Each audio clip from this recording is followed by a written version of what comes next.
Well, it's been so refreshing to read and study through the book of Proverbs, and this is a book that has the ability to provide guidance so that we can live out God's truth. And the kind of guidance that this is offered can be captured really in one word: wisdom. If you've read any part of Proverbs, you would see this word throughout, and chapters 24 and 28 are no different. As a matter of fact, chapter 24, verse 14 says this: "Wisdom is sweet to your soul. If you find it, you will have a bright future and your hope will not be cut short." And chapter 28, verse 26 says this: "Those who trust in themselves are fools, but those who walk in wisdom are kept safe." And now we live in an age where an endless amount of information is just a few clicks away. Raise your hand if you've learned how to do something by watching a YouTube video. That's me. I see your hands. We can learn something new. We can look up a fact all within seconds. But Scripture is talking about something different when it talks about wisdom.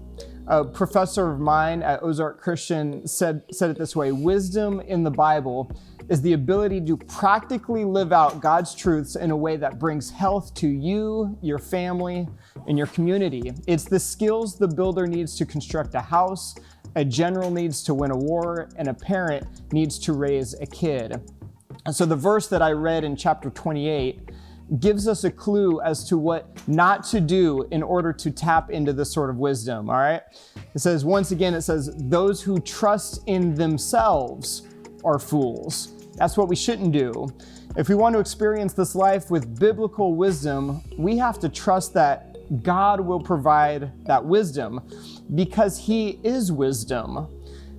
In 1 Corinthians chapter 1, verse 24, Paul writes this letter to the Corinthian church, and he says it this way: "Christ is the power of God and the wisdom of God."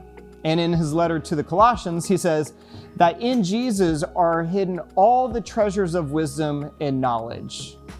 I believe godly wisdom in the year 2021 will make a dramatic difference in our marriages, in our mindset, in the decisions that we make.